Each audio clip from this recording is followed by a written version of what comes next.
వస్తా సురేష్ గారు, మళ్ళీ వస్తా, ఒక మాట వస్తా, మీ దగ్గరికి వస్తాను. మహేష్ రావు గారి దగ్గరికి వెళ్దాం. మహేష్ రావు గారు, ఇదండి.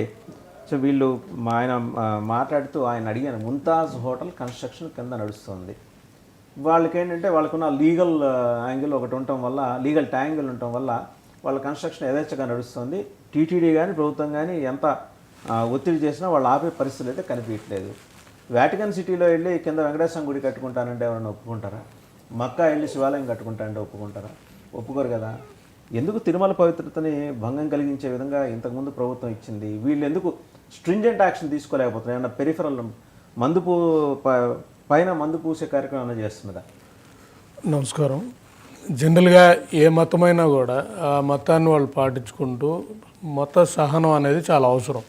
మీరు అన్నట్లు ఒక మక్కా మసీదు లేదా ఢిల్లీలో జమా మసీదు కింద ఏమి వెంకటేశ్వర స్వామి గుడి అయితే ఉండదు కదా.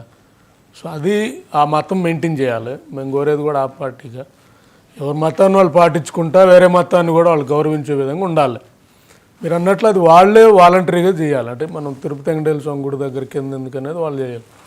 బట్ ఉంటారు కొంతమంది నేను అనేది. బట్ నేను చెప్పదలుచుకుని తిరుపతిలో అయితే అంటే నాకు అర్థమైంది, తిరుపతే కాదు విజయవాడ కనకదుర్గమ్మ గుడిలో కూడా మనం వెళ్తే ఉన్నోళ్ళకి ఒకలాగా లేనోళ్ళకి ఒకలా అనేది కనపడుతుంది. అది మనకి స్పష్టంగా ఉంది. అక్కడ మన గుడికి వెళ్తే కూడా ఫీల్ రావట్లేదు.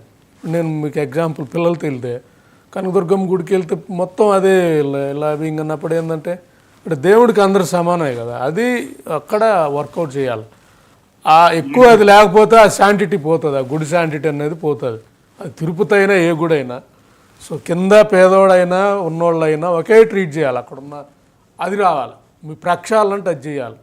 పూజారులు అయినా అక్కడ వర్క్ చేసేవాళ్ళు అయినా దైవ సన్నిధిలో అందరూ ఒకటే అన్న విధంగా వచ్చే వాళ్ళని పెట్టండి.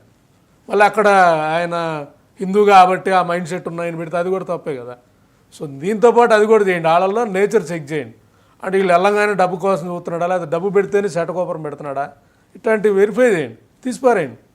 తీసిపారేసి నిత్యం సపోజ్ ఇప్పుడు తెలంగాణలో కూడా ఉంది సిలుకూరు బాలాజీ, మొత్తం అసలు ఆ సిస్టమ్ చూడండి. ఆడ ఆబ్వియస్గా సిస్టమ్ ఉంది కదా. ఆయన వెళ్తే జనరల్గా పూజారికి వెళ్ళినప్పుడు మనకు కాళ్ళ దండం పెట్టాలనిపిస్తుంది. అంటే ఆయన దేవుడు ప్రతినిధి అని ఆ ఫీల్ రావాలంటే ముందు అట్లాంటి వర్కౌట్ చేయాలి కదా. మనం అది చేయట్లేదు. ఎంతసేపుకి అక్కడ ఒకే అన్ని మతలు తీసేయటంలో తప్పులేదు, నేనేమి దాన్ని యాక్సెప్ట్ చేస్తాను. బట్ వీళ్ళని కూడా చేయాలి కదా. సో 24 గంటలు ఉన్నోళ్ళకి ఒకలా లేనోళ్ళకి ఒకలా విపరీతం అదే. సో ఉన్నోడు వస్తే అసలు పూజారి కానీ వాళ్ళు మామూలు మాలాంటి నార్మల్గా వెళ్ళిన వాళ్ళు ఉంటే శాటకోపురం కూడా గుద్దేసినట్టు అంటే మనం ఉండిలో 100 రూపాయలు వేస్తే శాటకోపురం పెడతాడు.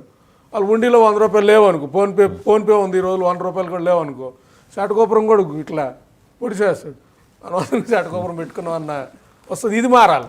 దీని మీద ఏంటంటే మత పెద్దలు కూడా వర్కౌట్ చేసి సమతాభావం పెంచాలి సార్. సమతాభావం పెంచితేనే హిందూ మతం అనేది ఉన్నత పెరుగుతుంది. కానీ ఆ సమతాభావం లేకుండా సో ఉన్నోళ్ళకి ఒకలా లేనోళ్ళకి ఒకలా దాని మీద కూడా వర్కౌట్ చేయండి అన్నది. సో టీటీడీ నాయుడు గారికి నేను సో వినవి చేసుకున్నారు. అది రైట్. ఒకసారి రామ్నాథ్ గారు, జేసీ దివాకర్ రెడ్డి గారి కామెంట్స్ నేను చూశారు.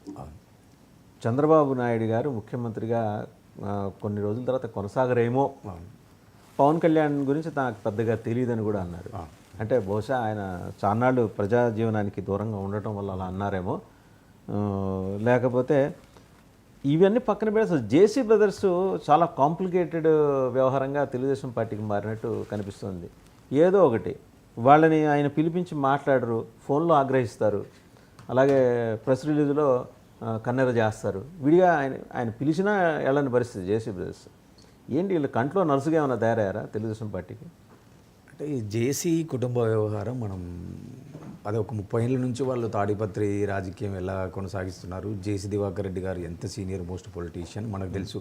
అంటే గతంలో కూడా ఆయన వైఎస్ఆర్సీపీ పార్టీతో పోకుండా ఆయన టీడీపీలో జాయిన్ అవ్వడం, టీడీపీలో వాళ్ళ కుటుంబంతో ఉండడం, తర్వాత చంద్రబాబు నాయుడిని కూడా ఆయన ఓపెన్గా మాట్లాడడం కూడా మనం చూసినాం. ఈయన పొద్దున్న లేచిన నుంచి కాన్ఫరెన్స్లు, జన్మభూమి మీటింగ్లను పెట్టి మా కొంప ముంచాడని చెప్పి కూడా 2009లో మాట్లాడడం గమనించినాం. మళ్ళీ తర్వాత జగన్ కూడా మావాడే ఎంతైనా మా రాజశేఖర్ కొడుకి అని మాట్లాడడం చూసినాం. సో మళ్ళీ ఈరోజు మీరు అన్నట్టుగా ఆయన కొంత అనారోగ్యంగా చాలా ఇబ్బందులు పడుతున్నారు. నేను ఈ మధ్య కాలంలో డిఎస్ గారు మరణించినప్పుడు నేను కూడా అక్కడ వెళ్ళాను. ఆయనను కూడా చూస్తే ఇద్దరు మనుషులు సపోర్ట్ లేని కూడా ఆయన నడవడం లేదు. అంటే కొంత అనారోగ్య పరిస్థితుల వల్ల ఆయన కొంత యాక్టివ్గా లేరు. సరే నిన్న ఆయన రిలీజ్ చేసిన ఒక వీడియో అనండి,